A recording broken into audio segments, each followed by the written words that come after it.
Good morning, જય સ્વામિનારાયણ વિદ્યાર્થી મિત્રો, કેમ છો? મજામાં? તો જી નીટના લેક્ચરમાં ફરી એકવાર આપનું સ્વાગત છે. મિત્રો, આપણી ચેનલને સબસ્ક્રાઈબ, લાઇક, શેર કરતા રહેજો, જેથી હમણાં ટૂંક સમયમાં આપણે લાઈવમાં પણ આવી શકીએ એમ છીએ. ઓકે, તો 234મો MCQ સુધી આપણે પહોંચ્યા છીએ. તો 234મો MCQ છે, એકબીજાને સમાંતર ગોઠવેલ એક સમાન એવી ધાતુની મોટી N પ્લેટ્સ પૈકી એકાંતરે આવેલ પ્લેટોને પરસ્પર જોડી બનાવેલા તંત્રનું સમતુલ્ય કેપેસિટન્સ ખાલી જગ્યા થાય. અહીં બે ક્રમિક પ્લેટો વચ્ચેનું લવ અંતર બધે સમાન છે. આવા એક સમાંતર પ્લેટ કેપેસિટરનું કેપેસિટન્સ C છે. મિત્રો, બહુ સિમ્પલ છે, બરાબર છે. 234 ઓપ્શન આપ્યા છે C, NC, N-1C અને D, N+1C. હવે મિત્રો, N પ્લેટ હોય, માની લો સિમ્પલ એક્ઝામ્પલ હું કહું 6 પ્લેટ મૂકું, દરેક ધાતુની પ્લેટ હોય, તો દરેક પ્લેટ વચ્ચેનો વિસ્તાર એક કેપેસિટર તરીકે કામ કરે. દરેક પ્લેટ વચ્ચેનો વિસ્તાર એક કેપેસિટર તરીકે કામ કરે છે. બરાબર છે? ક્લિયર થાય? એટલે કેવળ મને શું એકાંતર એટલે પહેલી અને ત્રીજીને જોડી હોય, ત્રીજી અને પાંચમીને જોડી હોય, બરાબર. તો બીજી અને ચોથીને જોડી હોય, ચોથીને છઠ્ઠીને જોડી હોય. તો આની વચ્ચે કેપેસિટર રચે, આની વચ્ચે રચે, આની વચ્ચે રચે, આની વચ્ચે રચે, આની વચ્ચે રચે. અને તમે ગોઠવણી કરો તો આ બધા સમાંતરમાં જ ગણાય. કેમાં ગણાય? જો દાખલા 6નું આ 1, 2, 3, 4, 5 અને 6 પ્લેટ 6 છે. હવે તમે વિચાર કરો, પહેલી, ત્રીજી અને પાંચમી જોડાયેલી, આમ રેડી. આ બિંદુને કહી દીધું, એટલે બધી જોડાયેલી છે કોમન બિંદુએ. પછી બીજી છે, પહેલી એરે બનાવે છે કેપેસિટર અને ત્રીજી એરે બનાવે છે. બીજા નંબરની પ્લેટ પહેલી સાથે બને અને ત્રીજી સાથે બને. એમ ચોથા નંબરની પ્લેટ ત્રીજી સાથે બનાવે અને પાંચમા સાથે. એટલે આને 3 નંબર કહેવું પડે, આને 2 નંબર. એવી રીતના ચોથી પ્લેટ અને ત્રીજા નંબરની પ્લેટ છે એ બીજા સાથે બનાવેલા, એ બની ગઈ. આની ત્રીજું ચોથું થઈ ગયું. પછી જેને તમે પાંચમી પ્લેટ કીધી હોય, તો પાંચમી પ્લેટ સાથે ચોથી પ્લેટ પણ બનાવે, અને એ પાંચમી પ્લેટ સાથે છઠ્ઠી પ્લેટ પણ કેપેસિટર બનાવે. જો, એટલે આવું જોડાણ થાય મિત્રો. પહેલી અને બીજી વચ્ચે કેપેસિટર રચાય, બીજી અને ત્રીજી વચ્ચે રચાય, ત્રીજી અને ચોથી વચ્ચે રચાય, એક ચોથી અને પાંચમી વચ્ચે રચાય, એક પાંચમી અને છઠ્ઠી વચ્ચે રચાય. બીજી ચોથી છઠ્ઠી કોમન દેખાય છે, અને બી કહેવાનું. આ પહેલી, ત્રીજી અને પાંચમી કોમન, એને એ કહેવાનું. તો કેટલા કેપેસિટર બન્યા? 5. ટૂંકમાં પ્લેટ કેટલી? 6. તો કેપેસિટર કેટલા? 5. તો પ્લેટ N, તો કેપેસિટર કેટલા? 6 પ્લેટ હતી તો 5 બન્યું, મતલબ 6 ઓછા 1. તો N હોય તો શું થાય? N-1. કેટલા કેપેસિટર બને? દરેક કેપેસિટર મૂલ્ય તો C જ કીધું. એટલે આપણો ઓપ્શન શું થાય?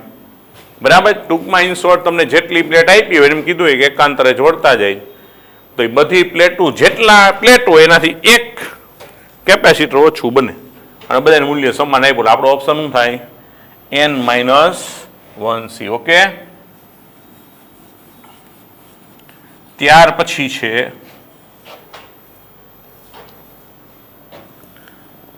(235) આકૃતિમાં બતાવ્યા પ્રમાણે 0.1 મીટર જેટલા લંબ અંતરે એકબીજાને સમાંતર બે ખૂબ જ મોટી પ્લેટો 1 અને 2 માટે V2 - V1 બરાબર 20 વોલ્ટ છે. એક ઇલેક્ટ્રોનને પ્લેટ 1ની અંદરની સપાટી પરથી સ્થિર સ્થિતિમાંથી મુક્ત કરવામાં આવે તો પ્લેટ 2 પર પહોંચતા સુધીમાં ઇલેક્ટ્રોનનો વેગ કેટલો બનશે? ઇલેક્ટ્રોનનો વીજભાર આપ્યો છે, ઇલેક્ટ્રોનનું દળ આપ્યું છે, બરાબર છે, અને 2 પ્લેટ વચ્ચે અંતર આપ્યું છે. આપણે ઓપ્શન લખીએ પહેલા. તો 32 × -19 મીટર પ્રતિ સેકન્ડ. ઓપ્શન બી 200 એટલે 2.66 × 10⁶ મીટર પ્રતિ સેકન્ડ. ત્રીજો ઓપ્શન છે 7.02 10⁻12 મીટર પ્રતિ સેકન્ડ. અને ડી ઓપ્શન આપ્યો 1.87 × 10⁶ મીટર પ્રતિ સેકન્ડ. બરાબર. એટલે આમ બે પ્લેટ આપી છે ભાઈ, આ 1 નંબરની પ્લેટ, આ 2 નંબરની પ્લેટ, એની વચ્ચેનું અંતર 0.1 મીટર આપ્યું છે. રેડી? અને સ્થિતિમાનનો તફાવત આપ્યો છે V2 માઇનસ V1 બરાબર 20 વોલ્ટ. તો આપણો પ્રશ્ન છે એકમાંથી ઇલેક્ટ્રોન સ્થિર સ્થિતિમાં નીકળીને અહીં પહોંચે ત્યારે એને કેટલી ઉર્જા મળે. તો જો કાર્ય ઉર્જા પ્રમેય ગણો તો ડેલ્ટા ડબલ્યુ, એટલે ડબલ્યુ બરાબર ડેલ્ટા કે. હવે અહીંયા ડબલ્યુ એટલે ઇલેક્ટ્રોન અંતિમ સ્થિતિમાન, બરાબર? કાર્ય એટલે શું થાય? વિદ્યુતભાર ગુણાકારમાં બે પ્લેટ વચ્ચે સ્થિતિમાનનો તફાવત. અહીંયા ગતિ ઉર્જા અંતિમ માઇનસ પ્રારંભિક. ઇલેક્ટ્રોનનો વીજભાર 1.6 10⁻19, આ સ્થિતિમાનનો તફાવત 20 વોલ્ટ આપ્યો. અહીંયા અંતિમ ગતિ ઉર્જા 1/2 mv², પ્રારંભમાં સ્થિર સ્થિતિ એટલે 0. એમાંથી આપણે v ને કરતા બનાવતો v² બરાબર 2 ગુણાકારમાં લઈએ તો 40 ગુણ્યા 1.6 માઇનસ 19 અપોન m. એમની કિંમત મૂકી દઈ તો કેટલું આપ્યું? 9.1 10⁻31, બરાબર? એટલું જ હોવું જોઈએ. જોઈ લો 235 પ્રશ્ન છે, બરાબર? તો 9.11 10⁻31. તો હવે સાદુરૂપ આપી દો. દાખલા તરીકે આપણે 40 ગુણ્યા 1.6 ભાંગ્યા 9.11 એટલે 7.02 10⁻². આનું સાદું રૂપ આપતો તો કેટલું? -19 કેન્સલ એટલે શું આવશે? +12. હવે આનું આ v² છે તો વર્ગમૂળ લઈ લ્યો તો આનું વર્ગમૂળ કેટલું થશે? 2.65 10⁻6 મીટર પ્રતિ સેકન્ડ. એપ્રોક્સિમેટલી આની જવાબ 2.66, બરાબર છે? તો 2.66 10⁻6 મીટર પ્રતિ સેકન્ડ, એનો મતલબ ઓપ્શન બી. રેડી? ત્યાર પછી 236. તો 236માં રકમ આવી છે ઉદ્ગમ બિંદુ પર રહેલા બિંદુવત વીજભાર 10⁻³ માઇક્રોકુલમ ને કારણે ઉદ્ભવતા વિદ્યુત ક્ષેત્રમાં બિંદુઓ એ એના યામ આપ્યા √2 મીટર તથા બિંદુ બી એના યામ આપ્યા છે 20 મીટર વચ્ચે વિસ્થિતિમાનનો તફાવત ખાલી જગ્યા થાય. ઓપ્શન આપ્યા છે 4.5 વોલ્ટ, 9 વોલ્ટ, 0 અને 2 વોલ્ટ. રેડી? તો આપણે 10⁻³ માઇક્રોકુલમ અને √2 અને 20. એટલે આમ જો ચિત્ર દોરો મિત્રો, તો આ XY પ્રણાલી હોય એમાં અહીંયા ઉદ્ગમ બિંદુ ઉપર 10⁻⁹ માઇક્રોકુલમ વીજભાર છે. બિંદુ એના યામ આપ્યા છે √2 ઓલી XY સમતલમાં ક્યાંક ગણે, અને બિંદુ બીના યામ આપ્યા છે એ છે 20, બરાબર? આ મીટરમાં આ મીટરમાં. રેડી? તો આપણે આ બે બિંદુ વચ્ચે સ્થિતિમાનનો તફાવત ગોતો. હવે કોઈ પણ બિંદુઓ વીજભારને કારણે સ્થિતિમાં લે કેક ક્યુ ઓપન આર, એટલે આ અંતર ગોઠવું પડે, અને આની સ્થિતિમાં લે કેક ક્યુ ઓપન આર. તો અહીંયા શું લખાશે કે ઓ ને લીધે એ પાસે સ્થિતિમાન, તો એને આપણે VA કહી દીધું, આપણે આમ લખું કે ક્યુ અપોન એને આરએ કહી દો. પણ અહીં આરએ આપણને મળે કેવી રીતના? તો આરએ એટલે શું થાય? વર્ગમૂળમાં જો આ બે આમની બાદ બાકી આમ લખે ને √2 - 0 નો વર્ગ વત્તા √2 - 0 નો વર્ગ, એટલે આ શું થઈ જાય? 2 + 2 એટલે 4, 4 નું વર્ગમૂળ એટલે 2. તો ખબર પડે ને આ અંતર કેમ ગોતાય? આના XYમાંથી આના XYની બાદ બાકીનો વર્ગ વત્તા આના YMમાંથી આના YMની બાદ બાકીનો વર્ગ. જે મિત્રો બી ગ્રુપ વાળા નો ખબર ધ્યાન રાખજો. એટલે આના એમ તો 0 0 એટલે આના XY √2 - 0 નો વર્ગ વત્તા √2 - 0 નો વર્ગ. તો √2 નો વર્ગ એટલે 2, અહીંયા 2, 2 + 2 એટલે 4, 4 નું વર્ગમૂળ 2. તો અહીં કિંમત મૂકીએ તો VA = શું થઈ જાય? KQ/2. એની પછી કિંમત મૂકશું આપણે આટલા વોલ્ટ. તે જ રીતે ઓ ને લીધે બી પાસે સ્થિતિમાન, તો ઓ ને લીધે બી પાસે સ્થિતિમાન લખો તો ન્યાય KQ/RB. પણ અહીંયા RB તો સિમ્પલ જ છે સીધું, કારણ કે X અક્ષ ઉપર છે ને 2 મીટરે, એટલે 2 મીટર તો મૂકી દે તો વીબી બરાબર શું થાય કે Q/2 બરાબર છે. આ માઇક્રોમાં આવશે એટલે ક્યુ માઇક્રોમાં એટલે આનામ તો માઇક્રોવોલ્ટ લખાય ખરેખર તો માઇક્રોવોલ્ટ. તો માટે એ અને બી વચ્ચે સ્થિતિમાનનો તફાવત તો હું એમ લખું કે VA માઇનસ VB. તો જો મિત્રો બેની કિંમત સરખી છે તો જવાબ શું થઈ જાય 0. અને આપણો જવાબ શું આવશે સી. સ્થિતિમાન તફાવત કેટલો 0. ઓકે જોઈ લ્યો સ્ક્રીનશોટ લઈ લેજો. રેડી.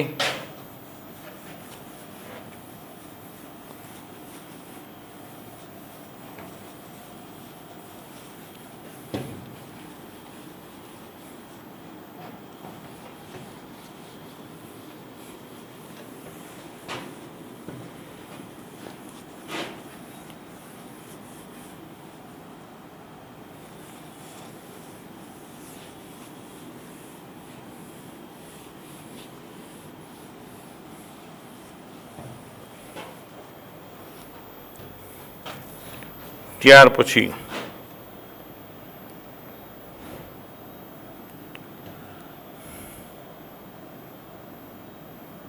$237 બરાબર છે. એક કેપેસિટરને તેની સાથે જોડેલી બેટરીના ટર્મિનલ વોલ્ટેજ સુધી પૂર્ણતઃ વિદ્યુત ભારિત કરવામાં આવે છે તો કેપેસિટરમાં સંગ્રહ પામતી ઉર્જા અને વિદ્યુત ભારણની પ્રક્રિયામાં બેટરી વડે થતા કાર્યનો ગુણોત્તર કેટલો થાય? ઓપ્શન છે 1/2, 1, 2 અને તો બહુ સિમ્પલ છે મેન બરાબર છે કે કેપેસિટરમાં સંગ્રહિત ઉર્જાનું સૂત્ર આપણે યુ બરાબર શું લખતા હોય 1/2 QV અને બેટરી દ્વારા થતું કાર્યનું સૂત્ર લખાય W બરાબર VIT એનો મતલબ VQ. તો માટે બેનો ગુણોત્તર આપણને પૂછ્યો હોય તો 1/2 QV છેદમાં QV તો જવાબ શું આવશે 1/2 બરાબર જ. ખૂબ જ સિમ્પલ છે.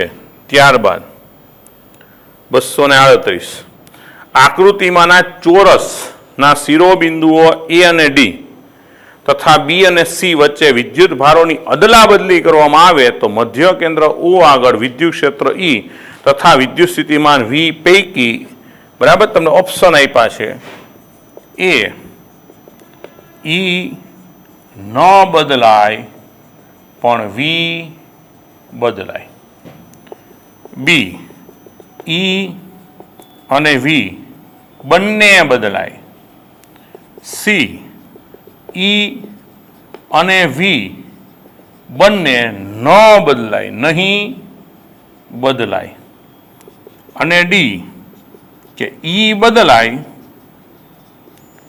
પરંતુ V નહીં બદલાય. હવે મિત્રો એમાં આકૃતિ દોરી તો જ આપણને સમજાય. એટલે આકૃતિ જો આમ છે ચોરસ છે, ચોરસ સમજો આ A B C અને D. અત્યારે અહીંયા ક્યુ ક્યુ અને અહીંયા માઇનસ ક્યુ છે આવો એનું કેન્દ્ર છે. હવે મિત્રો સ્વાભાવિક છે કે સ્થિતિમાન તો અદિશ રાશિ. હું અહીંયા પ્રશ્ન સમજો ખાસ આ બેની અદલાબદલી મતલબ આને ત્યાં લઈ જાઓ આને અહીં લઈ આવું તો સ્થિતિમાન તો અહીં કે Q/R તો R એટલે અહીંથી બધાથી અંતર કેવા હશે સમાન તો 2 ધન ને 2 ઋણ એટલે સ્થિતિમાન તો શૂન્ય જ હશે. તમે અદલાબદલી કરશો તોય શૂન્ય છે મતલબ સ્થિતિમાન નહીં બદલાય એ નક્કી. ક્ષેત્ર માટે શું થાય કે ક્ષેત્ર માટે મૂલ્ય તો ન જ બદલાય. સમજો આ ધનને કારણે સ્થિતિમાન ક્ષેત્ર આમ આવે બહાર આવતું, ધનને કારણે ક્ષેત્ર બહાર, ઋણને કારણે પાછું અંદર, ઋણને કારણે પાછું અંદર. તો આનું પરિણામી અત્યારે જે પરિસ્થિતિમાં ક્ષેત્ર આમ હોય પરિણામી ક્ષેત્ર ગોતો ને તો ધનને કારણે બહાર આવે, ધનને કારણે બહાર આવે, સબાજે પૂર્વક પરિણામી ક્ષેત્ર આપણને અહીંયા મળે. પણ જો તમે વીજભારને ઉલટાવી નાખો મતલબ સમજો હું અહીંયા પ્લસ ક્યુ કરી નાખું અહીંયા માઇનસ ક્યુ કરી નાખું તો હવે ધનને કારણે બહાર, ધનને કારણે બહાર, ઋણને કારણે અંદર, ઋણને કારણે અંદર ને પરિણામી ક્યાં આવી જાય અહીંયા આવી જાય. એટલે આમ જો તો વિદ્યુત ક્ષેત્રનું મૂલ્ય તો નથી જ બદલાવાનું પણ એની દિશા ઉલટાઈ જાય. વિદ્યુત ક્ષેત્ર સદિશ રાશિ એટલે સ્વાભાવિક છે કે E બદલાય. એટલે અહીંયા શું થશે કે અહીં સ્થિતિમાન કેન્દ્ર પર v બરાબર 0 જ રહેશે, કાંઈ નહીં બદલે, પરંતુ વીજ ક્ષેત્ર ઈ ની દિશા બદલાશે, બરાબર છે? અને માટે આપણે શું લખી શકીએ કે ઈ બદલાશે પણ વી નહીં બદલાય. એનો મતલબ ઓપ્શન ડી કે વિદ્યુત ક્ષેત્ર બદલાશે પણ સ્થિતિમાનમાં કાંઈ ફેર પડશે નહીં. રેડી? ઓકે. ત્યાર પછી 239, જો એક્સ અક્ષ પર વિદ્યુત સ્થિતિમાન V બરાબર 20/(x²-4) વોલ્ટ પ્રમાણે બદલાતું હોય, જ્યાં x માઇક્રોમીટરમાં છે, તો x બરાબર 4 માઇક્રોમીટરના સ્થાને વિદ્યુત ક્ષેત્રનું મૂલ્ય અને દિશા જણાવો. ઓપ્શન પહેલા આપણે લખીએ કે 5/3 વોલ્ટ પ્રતિ માઇક્રોમીટર -x દિશામાં, બી 5/3 વોલ્ટ પ્રતિ માઇક્રોમીટર +x દિશામાં, સી 10/9 વોલ્ટ પ્રતિ માઇક્રોમીટર -x દિશામાં, અને ડી 10/9 વોલ્ટ પ્રતિ માઇક્રોમીટર +x દિશામાં. જો વીનું મૂલ્ય આમ આપી દીધું 20/(x²-4), બરાબર. આપણે x બરાબર 4 માઇક્રોમીટરે ગોતવાનું ક્ષેત્ર, x બરાબર 4 માઇક્રોમીટર પાસે ક્ષેત્ર. તો વી ઉપરથી મિત્રો ક્ષેત્ર ગોતવાની વાત આવે તો આપણી પાસે સૂત્ર છે જ કે અહીં ઈ બરાબર એટલે -dv/dx. ત્યાં કિંમત મૂકી દઈ તો શું છે? x², 20/(x²-4), તો 20/12. હવે આનું આપણે વિકલન કરવાનું છે, તેને અંશમાં લઈ જાય તો શું આવશે? x²-4⁻1. હવે ઘાત આગળ માઇનસ ઘાત બાર માઇનસ માઇનસ પ્લસ, એટલે ઘાત આગળ ને ઘાતમાં એકનો ઘટાડો તો x²-4 ની -2 ઘાત. તો આપણા માટે 20x²-4 છેદમાં લઈ જાવ તો ઘાત પ્લસ થઈ જાય. જો અહીં સમજો, ઘાત આગળ આવી તો માઇનસ માઇનસ પ્લસ, ઘાતમાં એકનો ઘટાડો nx⁻n-1 તો -2 એને છેદમાં લઈ ગયેલું વર્ગ. હવે x બરાબર તમે 4 મૂકી દો તો 20. હવે તમે 4 માઇક્રો મૂકો, આપણો જવાબ માઇક્રોમીટરના ફોર્મમાં રહે. રેડી? તો આ 20/16 - 4 એટલે 12 નો વર્ગ એટલે 144. ક્લિયર થાય? તો હવે આપણે જવાબ આની સાથે મેચ થાય એવો કંઈક ગોઠવવાનો પ્રયત્ન કરવાનો રહે. બરાબર? આપણી પાસે આવી કિંમત આવે છે કે 20/(x²-4).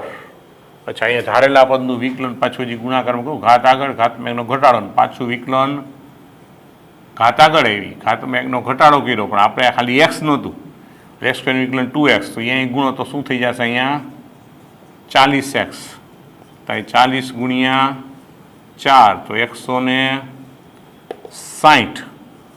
હવે આની સાથે મેચ થયું કરો તો 16 ગુણ્યા 9 એટલે 144, 16 × 10 એટલે 10/9 વોલ્ટ પ્રતિ માઇક્રોમીટર. અને આપણી કિંમત ધન મળી માટે +x દિશા, એટલે 10/9 +x દિશામાં એવું આપણું અર્થઘટન થાય. એટલે વિકલ્પ શું આવશે? ડી આવવો જોઈએ. રેડી? ઓકે, જોઈ લો, સ્ક્રીનશોટ લઈ લેજો.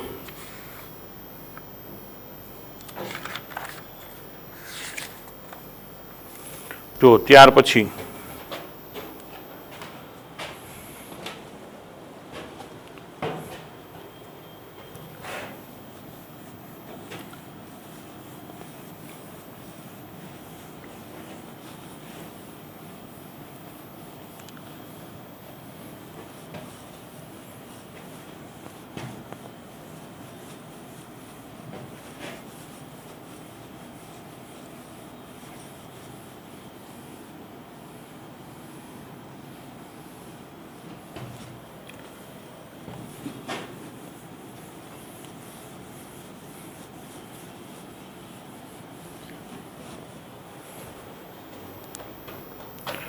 ત્યાર પછીનો MCQ, એક ડાઇલેક્ટ્રિક કેપેસિટર માટે ડાઇલેક્ટ્રિક અચળાંક K જેટલો અને વોલ્ટેજ V છે. હવે તેમાંથી પ્લેટો વચ્ચેનું ડાઇલેક્ટ્રિક ચોસલું પ્રથમ કાઢી લેવામાં આવે અને ત્યારબાદ ફરીથી દાખલ કરવામાં આવે તો આ પ્રક્રિયામાં તંત્ર વડે થતું કાર્ય શું? હવે મિત્રો, ચોસલું હોય ત્યારે એની ઉર્જા કેમાં ભાગની હોય? તમે ચોસલું કાઢી લ્યો એટલે મૂળભૂત થઈ જાય, વળી પાછું ચોસલું દાખલ કરો એટલે પાછી શું થઈ જાય? કે એટલે પહેલી પરિસ્થિતિમાં શું થઈ હોય કે કેમાં ભાગનું હોય એમાંથી મૂળભૂત થઈ જાય, બીજી પરિસ્થિતિમાં મૂળભૂતમાંથી પાછું કેમાં ભાગનું, એટલે પ્રક્રિયા એક જ પ્રકારની ઉલટી સુલટી થાય છે.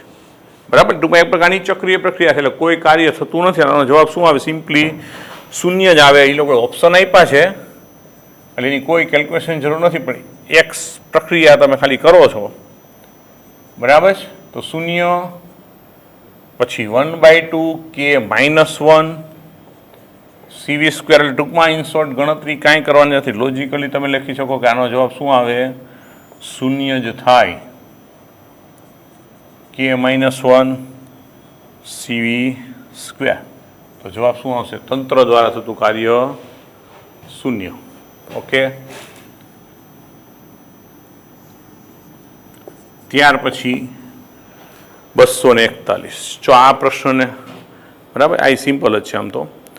એક સમાંતર પ્લેટ હવા કે શૂન્યાવકાશ કેપેસિટરનું કેપેસિટન્સ 9 માઇક્રોફેરાડે છે. હવે સમાંતર પ્લેટો વચ્ચેના ડી પહોળાઈવાળા વિસ્તારને અનુક્રમે 3 અને 6 જેટલા ડાઇલેક્ટ્રિક અચળાંકવાળા તથા D/3 અને 2D/3 જેટલી જાડાઈવાળા ડાઇલેક્ટ્રિક ચોસલાથી ભરી દેવામાં આવે તો નવું કેપેસિટન્સ કેટલું? બરાબર, હું પહેલા ઓપ્શન લખું છું, પછી આપણે ગણતરી કરીએ. 20, 25 અને 20.25 એવું છે ખરેખર. 20.25 માઇક્રોફેરાડે, 1.8 PF પાઇકોફેરાડેમાં છે બધા. C 45 PF અને D 40.5 PF. રેડી? તો મૂળભૂત છે એ છે 9 માઇક્રોફેરાડ. એટલે મિત્રો આમ પરિસ્થિતિ શૂન્યાવકાશ હતો ત્યારે ડી જાડાઈ, આનું કેપેસિટન્સનું C0 કહી 9 PFનું હતું અને એ ખરેખર C0 એટલે ε0A/D. હવે પરિસ્થિતિ એવી છે કે D/3 એટલે ત્રીજો ભાગ જે છે એ K1 બરાબર 3. રેડી? 3 આપ્યું છે ને? હા. અને બાકીનો જે છે એ K2 બરાબર 6. બરાબર, આ અંતર છે D/3 અને આ છે 2D/3. એનાથી ભરી દેવામાં આવે તો હવે નવું કેપેસિટન્સ કેટલું? બરાબર, તો K1 વિસ્તાર વાળા, બરાબર, K1 વિસ્તારવાળા વિભાગનું કેપેસિટન્સ, એને હું C1 કહી દઉં તો આપણને ખબર, તમે દાખલ કરો એટલે K ગણું થાય, પણ એ આખો વિસ્તાર ભરાઈ જાય. પણ અહીંયા ડિસ્ટન્સ બદલાઈ જાય એટલે આપણે આમ લખવું પડે મિત્રો, K1 ε0A/D/3. તો છેદનો છેદંશમાં એટલે 3 ગુણ્યા K1 એટલે આપણી પાસે 3, આ ε0A/D, પણ એને તો આપણે શું કીધું છે? 9 છે ને? એટલે 3 ગુણ્યા 3 ગુણ્યા 9, એટલે આ જુઓ તો શું થાય? 81 PF. કેટલું થાય? આ 81 PF. સમજણ પડી? K1 ε0A/ અંતર D/3, છેદનો છે 3 ઉપર લઈ લો, K1 ની કિંમત 3 મૂકી અને ε0A/D એટલે તો એ 9. તે જ રીતે K2 વાળા વિસ્તાર માટે, તો તે જ રીતે K2 વાળા વિસ્તારનું કેપેસિટન્સ, એને હું C2 કહું તો મારે કેમ લખવું પડે? ε0A/2D/3 એટલે છેદનો છેદંશમાં એટલે 3, K2 એટલે 6, છેદમાં આ બગડો એમને રાખવું અને બાકીનું જે વિધું ε0A/D તો 9, 3 દુ 6 તો 3 9, 9 81. તો C2 કેટલું મળ્યું? 81 PF. આ કેટલું છે? 81 PF. તો હવે બે ગણાય કેવા મિત્રો? આમ તમે જોડો તો કેવા ગણાય? શ્રેણીમાં. તો અહીં C1 અને C2 શ્રેણીમાં હોવાથી, બરાબર, શ્રેણીમાં હોવાથી તો આપણે જે સમતુલ્ય સી ડેશ કીધું તો C1 C2 છેદમાં C1 વત્તા C2. બે કેપેસિટર શ્રેણીમાં હોય તો સૂત્ર ખબર, બેનો ગુણાકાર છેદમાં બેનો સરવાળો, તો 81 ગુણ્યા 81 છેદમાં 81 વત્તા 81. તો એનું સાદરૂપ આપી દઈએ આપણે કે 81 ગુણ્યા 81 ભાંગા 81 વત્તા 81 એટલે 162. આમ જુઓ તો બે સમાન છે, ભાંગા 2 કરી નાખો તો હાલે, બરાબર. સમાન મૂલ્ય 2 તો મૂલ્ય ભાંગા 2 આમ 40.5 સીધું કરી શકો, બરાબર. 40.5 PF એટલે આપણો ઓપ્શન થાય ડી. ઓકે, ત્યાર પછી આવશે 242. રેડી? હવે જો અહીંયા સમજો 242 અને 43 પ્રશ્નો માટેનો ફકરો, એટલે 42 અને 43 બેનો જવાબ આપણે આના ઉપરથી આપવાનો છે, પણ એની ગણતરી થોડીક લાંબી રહેશે. એટલે 42નો ઓપ્શન તો આપણે બહુ ટૂંકમાં છે એટલે એ મળી જશે, બરાબર. 43ની ગણતરી જોઈએ આપણે, સંભાળવાનો પ્રયત્ન કરી. જો પહેલાં એ ફકરો આખો વાંચી લ્યો. એક આકૃતિ આપી તમને સ્પષ્ટ દેખાય છે, બરાબર. એ આકૃતિ પહેલાં દોરવી પડે એમ જ છે, એટલે આપણે અહીંયા દોરી જ નાખી. કંઈક કામ કરી મિત્રો, 242ને આખા બોર્ડ ઉપર લઈ લેશું. એટલે અત્યારે 42 43 બાકી રાખો, હું 44 કરાવું છું, કારણ કે આપણું બોર્ડ આમ કમ્પ્લીટ થઈ જાય. રેડી? એ 42 43ની મને ગણતરી વિગતવાર આખું બોર્ડ તમારે આવશે એટલા માટે. જો 44માં બહુ લાંબુ નથી એટલે પહેલાં જોઈ લઈ, પછી આપણે આગળ વધી. તો 244મો પ્રશ્ન છે, જોજો, નોંધ કરજો. 42 અને 43 હમણાં ગણાવું જ છું. ઓકે, એક વિસ્તારમાં બિંદુઓ P અને Q આગળ સ્થિતિમાન અનુક્રમે 10 વોલ્ટ અને -4 વોલ્ટ છે. તો 100 ઇલેક્ટ્રોનને P થી Q સુધી લઈ જવામાં કરવું પડતું કાર્ય કેટલું? ઓપ્શન લખું છું, -19 ગુણ્યા -17 જૂલ. બી 9.60 ગુણ્યા 10⁻17 જૂલ. સી -2.24 ગુણ્યા 10⁻16 જૂલ. અને ડી 2.24 ગુણ્યા 10⁻16. એટલું કીધું છે 100 ઇલેક્ટ્રોનને P થી Q સુધી લઈ જવા માટે. તો અહીં સમજો, કાર્ય બરાબર હંમેશા વીજભાર ગુણાકારમાં અંતિમ, તો P થી Q લઈ જાવ ચલો અંતિમ માઇનસ પ્રારંભિક એમ લખવું પડે. તો હવે Q એટલે 100 ઇલેક્ટ્રોન, એટલે 100 ગુણ્યા ઇલેક્ટ્રોન વીજભાર એટલે -1.619. Q એટલે -4 અને ઓનું છે પાછું +10, એટલે આ માઇનસ તો સૂત્ર મુજબ. તો આ -14 થશે મિત્રો, આ માઇનસ માઇનસ પ્લસ તો થઈ જ ગયું એક નખ્યું. તો શું આવ્યું? 1.6 ગુણ્યા 14 ગુણ્યા 100 અને 10⁻17, તો 14 ગુણ્યા 1.6 આપણે કરીએ તો 14 ગુણ્યા 1.6 એટલે 22.4 ઇન્ટુ 10⁻17. તો એણે જવાબ આપ્યો છે 2.24 ગુણ્યા 10⁻16 જૂલ થાય. મતલબ કે ઓપ્શન ડી. રેડી? ક્લિયર થાય છે? ઓકે, તો સ્ક્રીનશોટ લઈ લ્યો.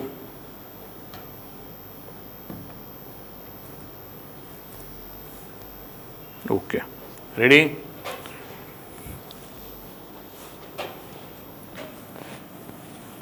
તો હવે આપણે 242 અને 43નો પેરેગ્રાફ વાંચી અને એની આપણે ગણતરી કરીએ.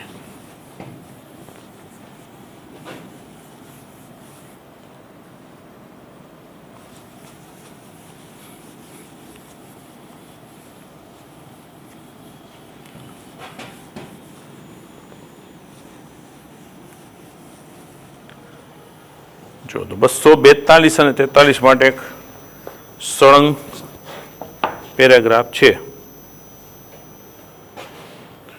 જો 242 અને 43 માટેનો ફકરો આપ્યો છે, બરાબર. પહેલા આપણે ફકરાની વિગત છે જોઈ. જો આવી આકૃતિ છે મિત્રો,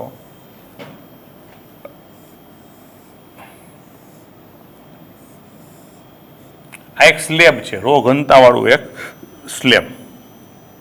અહીંથી એ બિંદુ પાસેથી પ્રવાહ દાખલ થાય, આ બી, આ સી અને આ ડી, અને ડી બિંદુ પાસેથી પ્રવાહ આમ બહાર આવે છે.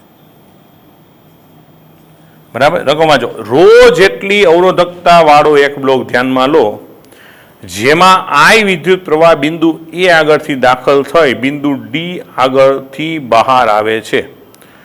આ સંજોગોમાં સંપાતપણાના સિદ્ધાંતનો ઉપયોગ કરી બિંદુઓ બી અને સી વચ્ચે વિદ્યુત સ્થિતિમાન તફાવત ડેલ્ટા વી નીચે મુજબ ગણતરી કરીને મેળવો. એટલે આપણે આ બી અને સી વચ્ચેનો તફાવત ડેલ્ટા વી મેળવવામાં રસ છે. આ બધાનું આ એ, આનું બી અને આનું એ, એમ ડિસ્ટન્સ આપણને આપેલું છે વચ્ચેનું અંતર. બરાબર છે, ક્લિયર થાય? બી અને સી વચ્ચે નીચે મુજબની ગણતરી મેળવો. ધારો કે આગળ આવ્યા બાદ, એટલે નીચે મુજબ ગણતરી કરો, એમાં 4 અલગ અલગ રીતે સમજૂતી આપી. નંબર 1, ધારો કે આગળ આવ્યા બાદ, ડી આગળ આવ્યા બાદ વિદ્યુત પ્રવાહ અર્ધ ગોળાકાર પૃષ્ઠ પર વહે છે. બરાબર, ધારો કે એ બિંદુ આગળ આવે પછી વિદ્યુત પ્રવાહ અર્ધ ગોળાકાર પૃષ્ઠમાં વહન પામે છે, એવું આપણે વિચારવાનું છે. બરાબર છે. ત્યાર પછી બી, એટલે જો આ તમને શું છે એવી ધારણા કરવાનું કીધું કે ભાઈ પ્રવાહમાં આવ્યો પછી એ પાસેથી અર્ધ વર્તુળાકાર વિસ્તારમાં વહન પામે છે, આવું સમજવાનું. એ શરત આપી. બી, ઓહમનો નિયમ ઈ બરાબર જે, જો નોર્મલી ઈ બરાબર રો જે હોય જ છે આપણે, પણ ઈ બરાબર જે, એટલે રો જે પણ લખી શકો, નો ઉપયોગ કરી બિંદુ એ થી આર અંતરે વિદ્યુત ક્ષેત્ર ઈ ને આરના વિધેય તરીકે મેળવો. ઈ બરાબર જે ગોતી અને એ બિંદુથી લઈ કોઈ પણ આર અંતરે વિદ્યુત ક્ષેત્રને આરના ફોર્મમાં મેળવી લો. બરાબર છે. સી એટલે 3, ઈના આર પરના આધારને ધ્યાનમાં લઈ વિદ્યુત સ્થિતિમાન વીને આરના વિધેયથી, હવે ઈને આર ઉપર આધારિત સમીકરણ પહેલા મેળવી લીધું, હવે ઈ ઉપરથી વીનું સમીકરણ આરના ફોર્મમાં મેળવો, એટલે આરના વિધેય તરીકે લ્યો. છેલ્લે સૂચના આપી. સૂચનાઓ 1, 2, 3નું પુનરાવર્તન ડી બિંદુ આગળથી બહાર નીકળતા પ્રવાહ આઈ માટે પણ કરો. જેમ એ આગળ એ માટે કરશું એ જ બધું પુનરાવર્તન ડી આગળથી પણ કરો, ડી પાસેથી ગણીને પણ કરો. બરાબર, અને ત્યારબાદ બિંદુ એ અને ડી આગળ મેળવેલા પરિણામોનો સરવાળો કરો. એને આપણે સ્થિતિમાનનો તફાવત તરીકે જવાબ આપવાનો છે. હવે 242મો જે પ્રશ્ન છે કે બિંદુ એ આગળથી દાખલ થતા વિદ્યુત પ્રવાહ માટે એથી આર અંતરે વિદ્યુત ક્ષેત્ર ખાલી જગ્યા થાય. ઓપ્શન છે rho I 4 pi R square, rho I upon 8 pi R square, rho I upon R square અને D rho I upon 2 pi R square. તો મિત્રો આ પહેલો જવાબ તો બહુ સિમ્પલ જ છે કે આપણે જાણીએ કે વિદ્યુત ક્ષેત્ર એટલે રો ઇન્ટુ જે, અને જે એટલે આપણને ખબર છે આઈ અપોન એ, બરાબર, એમ્પિયર પ્રતિ મીટર સ્ક્વેર. હવે સ્પષ્ટ કીધું છે કે પ્રવાહ છે અર્ધ વર્તુળાકાર માર્ગે જાય છે, તો આખા વિસ્તારમાં અર્ધ વર્તુળાકાર હોય તો અર્ધ વર્તુળાકાર માર્ગનું પૃષ્ઠ ક્ષેત્રફળ 2 પાઈ આર સ્ક્વેર થાય, એટલે row upon 2 pi R square લખી શકાય. મતલબ આપણો જવાબ આ. એટલે પહેલા માટે સિમ્પલ. હવે મિત્રો સમજો કે અહીંયા ખરેખર ઈ લોકોએ આપણે ઓપ્શન આખો જનરલના ફોર્મમાં, હવે એને જો બીજા મુદ્દામાં લખ્યું કે ઓહમનો નિયમ ઈ બરાબર જે, હવે તમે ઈ બરાબર માત્ર જે લે તો રોને ધ્યાનમાં લેવા નથી. હવે આપણે આગળની જે ગણતરી કરશું ને ત્યાં ઈનું સમીકરણ ખાલી આપણે I upon 2 pi R square તરીકે વાપરશું. એટલે 243નો જવાબ ખાસ સમજવા જેવો છે. જો કે ઓપ્શન એ લખી નાખી, ગણતરી આપણે ત્યાં કરશું. 243 એટલે બી અને આર, બી અને સી વચ્ચેનો સ્થિતિમાનનો તફાવત જ મેળવવાનો છે કે બિંદુ બી અને સી વચ્ચે વિદ્યુત સ્થિતિમાન તફાવત ખાલી જગ્યા થાય. ઓપ્શન આપ્યો છે આઈના છેદમાં 2 પાઈ એ માઇનસ બી, બી આઈના છેદમાં પાઈ એ માઇનસ આઈના છેદમાં પાઈ એ માઇનસ બી. બરાબર, ત્રીજો ઓપ્શન આપ્યો છે આ એ સી આઈના છેદમાં એ માઇનસ આઈના છેદમાં એ પ્લસ બી અને ડી આઈના છેદમાં 2 એ માઇનસ આઈના છેદમાં 2 એ પ્લસ બી. રેડી? હવે તો આ જે જવાબ છે ને એવી રીતના ભણો કે એ આગળથી બી અને સી પાસે સ્થિતિમાન મેળવો, બી અને સી વચ્ચે, અને ડી આગળથી બી અને સી વચ્ચે સ્થિતિમાન મેળવો. હવે જો પ્રવાહ મિત્રો અહીંથી આમ દાખલ થઈ તો પ્રવાહ હંમેશા વધારે સ્થિતિમાનથી ઓછા સ્થિતિમાન તરફ જતું હોય. ક્લિયર થાય? એટલે અહીંથી તમે જ્યારે આમ જાઓ ત્યારે ખરેખર પરિસ્થિતિ શું થાય કે 243 માટે કે એ બિંદુથી સી અને બી વચ્ચેનું સ્થિતિમાનનો બી વચ્ચેના સ્થિતિમાનનો તફાવત હું એ બિંદુથી આગળથી વિચાર કરું ને તો એ સ્થિતિમાનનો તફાવત ડેલ્ટા વી બરાબર મારા માટે એમ લખવું પડે વીસી માઇનસ વીબી બરાબર માઇનસ બીથી સી ઈ ડીઆર. ક્લિયર થાય? આમ મારે લખવું પડે કે વીસી માઇનસ વીબી અંતિમ માઇનસ પ્રારંભિક બરાબર માઇનસ આ. હવે મારે વીબી માઇનસ વી એ જોતું હોય એટલે વીબી માઇનસ વીસી બી અને સી વચ્ચે સ્થિતિમાન તો અહીંયા મેં બદલાય ને તો માઇનસનું શું થઈ જાય પ્લસ. એની કિંમત આપણે કેટલી લેવાની ભાઈ 2πr² ઇન્ટુ ડીઆર. તેમાંથી I/2π કોમન 1/r²નું સંકલન શું થાય તો -1/r. કારણ કે આર ઉપર જાય તો -2 ઘાત -2 + 1 -1 ના છેદમાં ઈ ઘાત ઘાતમાં એકનો વધારો છેદમાં ઈ ઘાત. સમજો હવે ખરેખર અહીં બીસી તમે તો આરના ફોર્મમાં સંકલન કરો તો જેને તમે બી બિંદુ કીધું અહીંથી કેટલા અંતરે છે એ અંતર એટલે આપણી લોઅર લિમિટ જ્યાં બી છે એ ખરેખર લખાય હું એ સમજો તમારું બી બિંદુ એ બિંદુથી આપણે ગણવાનું ચાલુ કર્યું એટલે એ બિંદુથી ગણો તો બીનું અંતર એ અને સીનું અંતર થાય a + b એટલે લિમિટ થઈ જાય a થી a + b. તો આ a/2π પહેલા અપર લિમિટ એટલે -1/a + b minus lower limit તો માઇનસ એ માઇનસ માઇનસ પ્લસ થઈ જાય તો એને આગળ લખી તો I/2π 1/a માઇનસને આગળ લખ્યું એટલે પ્લસને આગળ લખ્યું માઇનસને પાછળ લખ્યું એટલે આ મને વીબી માઇનસ વીસી મળ્યું ડેલ્ટા વીજ મળ્યું પણ એ બિંદુ આગળથી. એ જ પરિસ્થિતિ તમારે ડી બિંદુ આગળ કરવાની. તો હવે ડી બિંદુ પાસેથી સી અને એટલે બી અને સી વચ્ચે આમ તો બી અને સી વચ્ચે સ્થિતિમાનનો તફાવત લેતા તો હવે એવા સંજોગોમાં જે ડેલ્ટા વી મળે મિત્રો એને હું વીબી માઇનસ વીસી જ લખીશ નો ડાઉટ. કારણ કે અહીંથી પહેલા આવે ને પછી આવે અહીંથી ગણવાનું થાય ને ત્યારે. પણ હવે સમજો ક્ષેત્ર હંમેશા આમ હોય ને તમે આમ આવો છો તમારે ગણવા માટે તમે આમ આવો છો કારણ કે પ્રવાહ તો આમ જાય છે ને એટલે ક્ષેત્રની દિશા તો આમ ગણાય બીથી છે.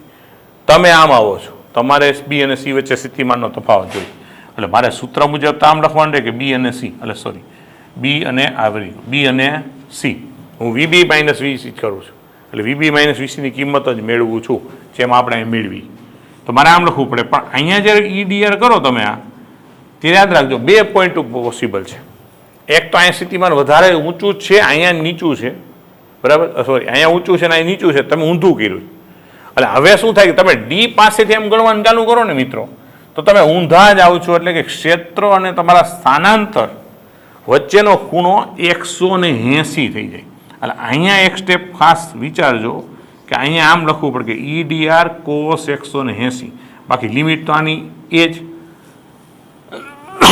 સોરી અહીં શું થશે a + b. અરે તમે અહીંથી આમ ગયા એટલે અંતિમ બી માઇનસ એટલે મારે અહીંયા લખવું પડશે સીઓ અને અહીંયા બી કારણ હું સીથી બી જાઉં છું આ ઊંધો એટલે સીથી બી તો સીની લિમિટ કેટલી એ અહીંયા શું થશે a + બી કારણ કે ડી બિંદુએથી ગણશો તો આ એ આ કેટલું થશે a + બી. સમજો અહીંયા વીબી માઇનસ વીસી એટલે અંતિમ એટલે પ્રારંભિક અને અંતિમ જેમ અહીંયા કેમ સીબી તો એમ બી સી એમાં એ બી ને સી સીધું લીધું પણ તમે ક્ષેત્રની ઊંધી દિશામાં જાવ એટલે આ cos 180 મુદ્દા આવે cos 180 એટલે -1 થાય તો માઇનસ માઇનસ પ્લસ તો વીબી માઇનસ વીસી બરાબર a થી a + b અને કિંમત મૂકી દો તો I/2πr² એ તો છે ક્ષેત્ર એટલે ઓના જેવું જ સમીકરણ તમને મળે કે I/2π bar 1/r² dr a થી a + b તો I/2π અહીંયા -1/r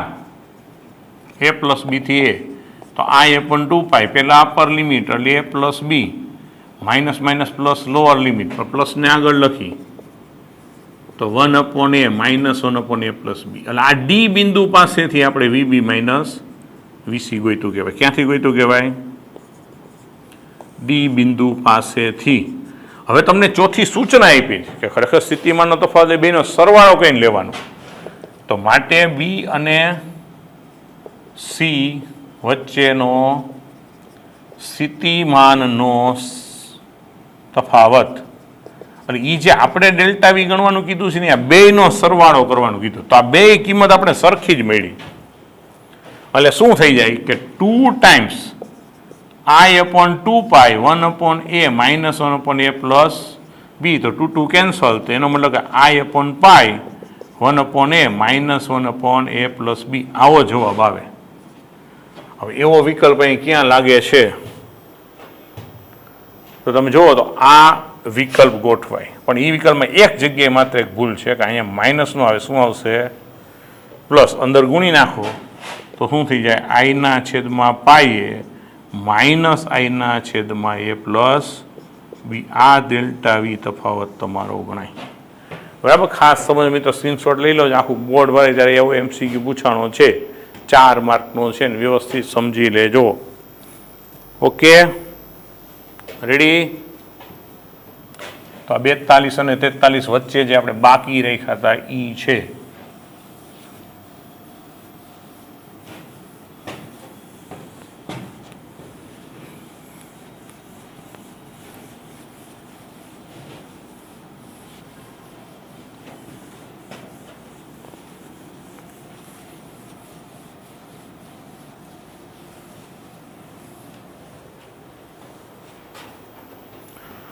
જો ત્યાર પછી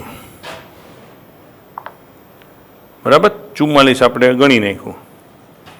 હવે 45 245 સી કેપેસિટન્સ વાળું વિદ્યુત ભારિત થયેલું એક કેપેસિટર અવરોધ આર મારફતે વિદ્યુત ભારિત એટલે ડિસ્ચાર્જ વિદ્યુત ભાર રહિત એમ છે ખરેખર ડિસ્ચાર્જ થાય છે ત્યારે T1 સમયને અંતે તેની ઉર્જા પ્રારંભિક ઉર્જા કરતાં અડધી બને છે અને T2 સમયે અંતે તેના પરની વિદ્યુતભાર પ્રારંભિક વિદ્યુતભાર કરતાં ચોથા ભાગનો બને છે તો T1/T2 કેટલો? T1/T2 ગુણોત્તર કેટલો?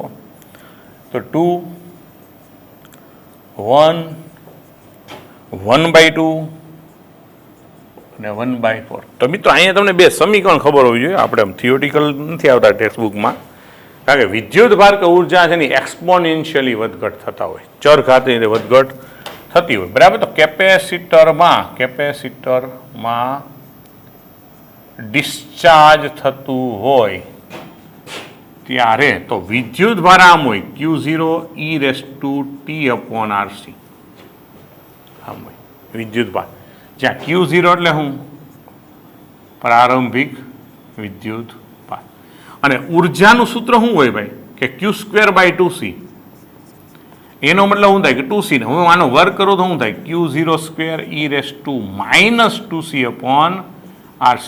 RC ને એનો સમય અચળાંક કહેવાય. RC ને શું કહેવાય કેપેસિટર માટે સમય અચળાંક. આ સમીકરણની તમને ખબર હોવી જોઈએ. તો હવે જેમ Q0 પ્રારંભિક હોય તો Q0²/2C એટલે પ્રારંભિક ઉર્જા એટલે સિમ્પલી આને આમ લખાય U0 બરાબર e⁻²t/RC. એટલે આ બે સમીકરણ ખબર હોવી. હવે આપણી શરત શું છે કહી T1 સમયને અંતે ઉર્જા U બરાબર કેટલી કીધી પ્રારંભ કરતા અડધી કે ચોથા ભાગની બરાબર. તમને સરસ શું આપ્યું ઉર્જા પ્રારંભ કરતા અડધી થાય T1 સમય એટલે આ શરત અહીંયા મૂકી દો તો U0/2 બરાબર U0 માઇનસ અહીંયા 2T1 RC. હવે અહીંથી T1 ને કરતા બનાવો તો U0 કેન્સલ વ્યસ્ત કરી નાખો તો 2 બરાબર e⁻² પ્લસ થઈ જાય. હવે આપણે ખબર e દૂર કરો તો અહીંયા લોગ લાગે ને ln2 થાય અને તો પછી T1 બરાબર શું થાય ln2RC/2. આને સમીકરણ 1 કહી દો. તે જ રીતે વિદ્યુતભાર માટે તે જ રીતે T2 સમયને અંતે શું કીધું છે કે ભાઈ વીજભાર Q બરાબર Q0/2C 4 છે. તો એ આ ક્યુ ને સમીકરણમાં મૂકી દો કે Q0/4 બરાબર Q0 minus T2 upon RC. તો આ Q0 કેન્સલ, વ્યસ્ત કરી નાખો તો 4 બરાબર e⁻T2 અપોન RC. તો માટે T2 અપોન RC બરાબર ln4. તો T2 બરાબર RC. હવે ln4 ને જો મિત્રો આમ 2 નો વર્ગ, તો લોગમાં ખબર ઘાત આગળ આવે તો RC ln2. 4 ને લખાય કેમ 2 નો વર્ગ, અને લોગનો નિયમ હોય ઘાત બરાબર, આધારનો ઘાત એ આગળ ગુણાકારમાં આવી જાય. તો આ સમીકરણ 2.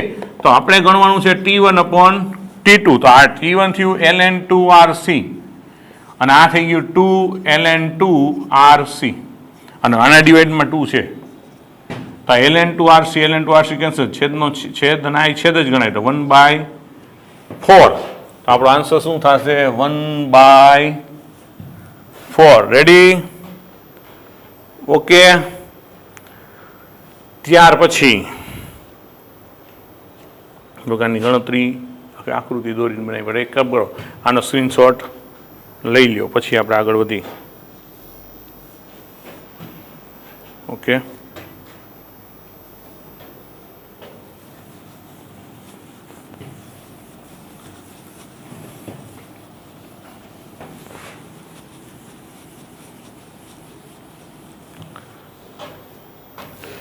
જો ત્યાર પછી છે 246.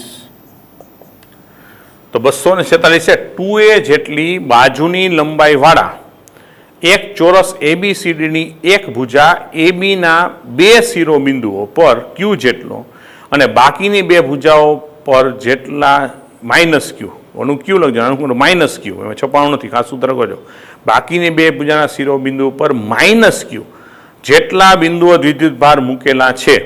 હવે એબીના મધ્યબિંદુ પરથી કેપિટલ Q વિદ્યુતભાર સ્થિર સ્થિતિમાંથી ખસીને ચોરસના મધ્ય કેન્દ્ર પર જાય તો Q વિદ્યુતભારની ગતિ ઉર્જા કેટલી?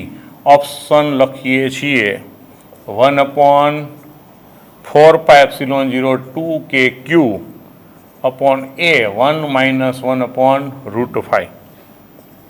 B 0 1/4πε02kq upon A 1 + 1/√5.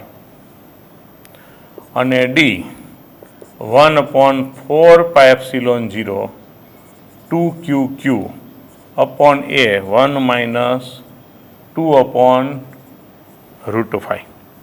બરાબર? જો પેલા ચિત્ર સમજી લો કે આમ ચોરસ છે, આ AQ, BQ, C - Q, D - Q. હવે AB બરાબર, આ બાજુની લંબાઈ કેટલી કીધી છે તમને? 2a કીધું છે ને. આમ કુલ બાજુની લંબાઈ કેટલી છે ભાઈ? 2a. તો અહીંથી આ કેન્દ્ર O ઉપર આપણે Q વીજભારને આમ લઈ જવાનો છે, તો ત્યારે એની ગતિ ઉર્જા કેટલી? મિત્રો જ્યારે અહીંયા હોય આ બિંદુને ત્યારે ઈ નામ આપી દઈ, ત્યારે અહીંયા સ્થિતિમાન કેટલું આપણે ગણવું? પ્રારંભમાં તો સ્થિર છે, એટલે આ બે વચ્ચે સ્થિતિમાનનો તફાવત પહેલાં તો મેળવવો પડે. હવે જ્યારે અહીંયા હોય ત્યારે વિચાર કરજો, અહીંથી એ અંતર અને આ બેથી અંતર કેટલું થાય? √5 એ ને. આપણે અગાઉ આવો દાખલો એક ગણેલો, જો આ 2a હોય, આ અડધું અંતર એ જ ગણાય. એ જ પરિસ્થિતિ શું થાય? આના માટે આ √5 એ જ ગણાય. બરાબર જ? એટલે જ્યારે વીજભાર, સમજો અહીં વીજભારોની ગોઠવણી પરથી એબીના મધ્ય બિંદુ ઈ પાસે સ્થિતિમાન તમે ગણો VE, તો એ મારે કેમ લખવું પડે કે આ પ્લસ Q ને કારણે કેટલું ભાઈ? KQ અપોન A વત્તા અહીં પ્લસ છે KQ અપોન A વત્તા આનું થાય K - Q અપોન √5 આનું થાય K - Q અપોન √5. સમજાય છે? એટલે 2 વખત KQ upon A -2 KQ upon √5a. તો 2kq અપોન A કોમન કાઢો તો 1 - 1/√5. આ ઈ પાસે મળ્યું. હવે તમે O પાસેની ચર્ચા કરતા હોય, કેન્દ્ર પાસે, તો ધનનું સ્થિતિમાન ધન, ધનનું ધન, ઋણનું ઋણ, ઋણનું ઋણ. તો કેન્દ્ર O પાસે તો 2નું ઋણ 2નું ધન સમાન ડિસ્ટન્સ હોય, શું થઈ જાય? સ્થિતિમાન શૂન્ય થઈ જાય ને. તથા કેન્દ્ર પાસે સ્થિતિમાન ગણો તો માને ખરેખર કેટલું થાય સમજો. આ અંતર તમે વિચારો, આ 2a હોય ને આ 2a હોય તો આ 2a નો વર્ગ એટલે 4a સ્ક્વેર 4a સ્ક્વેર એટલે 8a સ્ક્વેર અને એનું વર્ગમૂળ લઈ લ્યો એટલે √8a અને એનું અડધું એટલે √a નું તમે અડધું કરો તો 4 દુ 8 ગણો તો શું થાય 2√2. પણ ઇન શોર્ટ આપણે એમાં કંઈ પડવાની જરૂર નથી. કેન્દ્રનું દરેક શિરોબિંદુ અંતર આ સમાન જ હોય. બરાબર. તો માટે કેન્દ્ર આપણે એક કામ કરી ગણતરી ન કરતા કેન્દ્ર પાસે સ્થિતિમાન શું થશે VO બરાબર 0. ખબર પડે ને ભાઈ સીધું જ. 2 ધન છે ને 2 ઋણ છે ને અંતર સમાન હોય તો શું આવે 0 જ આવે. તો માટે W બરાબર શું હોય કે કાર્ય એટલે શું થાય ગતિ ઉર્જા એટલે 1/2 mv² અંતિમ માઇનસ પ્રારંભિક પણ એ હોય કેટલો વીજભાર ગુણાકારમાં બે બિંદુ વચ્ચેનો સ્થિતિમાનનો તફાવત. એટલે તમે અહીંથી આમ જાઓ અંતિમ 0 નો પ્રારંભિક થાય સમજો. હવે આ આપણે 0 પ્રારંભમાં તો સ્થિર હતું ને અંતિમ ગતિ ઉર્જા બરાબર Q આ 0 માઇનસ આ શું થાય 2kqa 1 માઇનસ √5. ખરેખર તો જવાબ ઓપ્શન માઇનસ અને Q બરાબર પાછું 4πε0 મૂકી દો તો 2k એટલે 1/4πε0 આ Q અને 1 માઇનસ 1/√5 તો 2 કેન્સલ કરી નાખો. એને તો 4π ને ક્યુના ફોર્મમાં જ આપ્યા છે આમ તો આન્સર. બરાબર. આ એ આપણો રહી ગયો તો 2 આ એક છે એટલે શું લખાય 2q/4πε0a 1 માઇનસ જો કે માઇનસ ઋણ નિશાની અવગણી નાખી હોય અહીંયા ઓપ્શન એને માઇનસ રાખ્યા નથી એક હોય આપણા આન્સર મુજબ આ જવાબ આવે. બરાબર છે. ખરેખર તો તમે અહીંથી આમ જાઓ ખાસ સમજો લો અંતિમ સ્થિતિમાન માઇનસ પ્રારંભિક સ્થિતિમાન આમ લખવું પડે એટલે ખરેખર આ જવાબ મિત્રો ઋણ આવે પણ આપણે મૂલ્યમાં ગણો એમ કરી નાખો તો મૂલ્યમાં તો જ આપણો ઓપ્શન મેચ થાય એટલે ઓપ્શન શું થશે એ. ઓકે સ્ક્રીનશોટ લઈ લેજો.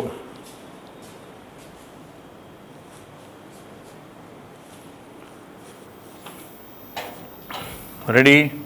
તો જો બાજુમાં એકાદો નાનો હોય તો આપણે એને સમજાવી દઈ. જો શું કીધું 247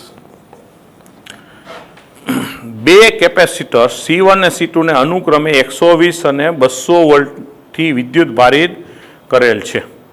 એવું જોવા મળે કે જ્યારે તેમને એકબીજા સાથે જોડવામાં આવે ત્યારે તે બંને પરનું વિભવ શૂન્ય બને છે. તો ઓપ્શન આપ્યો છે C1 અને C2 વચ્ચેનું રિલેશન આપ્યું છે કંઈક કે 9C1 4C2. બી ઓપ્શન આપ્યો છે 5C1 બરાબર 3C2. સી ઓપ્શન આપ્યો 3C1 બરાબર 5C2 અને ડી ઓપ્શન આપ્યો 3C1 પ્લસ 5C2 બરાબર 0. હવે મિત્રો બે કેપેસિટર તમે જ્યારે જોડો છો માની લ્યો ક્લિયર થાય છે ત્યારે પરિસ્થિતિ શું બને છે સમજો કે આમ માની લો મારી પાસે બે કેપેસિટર આમ છે. હવે જોડો ત્યારે એને અનુક્રમે 2 વોલ્ટને વિદ્યુત વડે વિદ્યુત ભાંગર પછી તમે જોડો છો ને પછી સ્થિતિમાન શૂન્ય બને એનો મતલબ તમે એકબીજાની વિરોધક સ્થિતિમાં જોડ્યા હોવા જોઈએ એટલે Q1 આ પ્લસ આ માઇનસ Q1 એની સામે અહીંયા માઇનસ Q2 ને આ પ્લસ Q2 આમ જોડો એટલે એકબીજાના સ્થિતિમાન ઓપોઝિટ આવે તો એ શૂન્ય બને. એટલે આ પ્રારંભિક સ્થિતિ છે. તો એનો મતલબ છે પ્રારંભિક સ્થિતિમાં શું પરિસ્થિતિ થઈ તો આમ થઈ ને આ વિભાગ તમે આમ વિચારો તો શું થાય કે Q1 પ્લસ માઇનસ Q2 બરાબર શું થઈ જાય અહીંયા માઇનસ Q1 પ્લસ Q2 ત્યારે સ્થિતિમાં હવે અંતે શૂન્ય થઈ જાય. આ પ્રારંભિક અંતે સ્થિતિમાન શૂન્ય બને છે એવી શરત તમને આપી દીધી. તો એવા સંજોગ બેમાં વિદ્યુતમાં વિતરણ છે આ જે સરવાળો છે એ એમને બરાબર શું થઈ જવું છે આ બાજુ એટલે +2q થાય આ -2q થાય એટલે બરાબર શું થઈ જાય 0 તો Q1 -Q2 બરાબર 0 થઈ ગયો તો Q1 બરાબર Q2 તો Q1 એટલે C1 V1 અને બરાબર અને આ શું થયું C2 V2 તો એને C1 તો સ્થિતિમાન V1 નું કેટલું આપ્યું છે બરાબર છે એનું સ્થિતિમાન કેટલું આપ્યું છે 120 અને આનું કેટલું આપ્યું છે 200. તો 4 તેરી 12 અને 5 4 20 એટલે 4C1 બરાબર 5C2. 4C1 બરાબર બરાબર ને 4 તેરી 12 અને 4 પંચાને તો 3 થાય ને 3C1 બરાબર 5C2. 3C1 બરાબર 5C2 એવું થાય. તો આ રહ્યું ઓપ્શન સી, એ આપણો જવાબ થાય. રેડી? ઓકે, સ્ક્રીનશોટ લઈ લેજો મિત્રો. અને આજનો લેક્ચર આપણે પૂરો કરીએ છીએ. બધાને જય સ્વામિનારાયણ.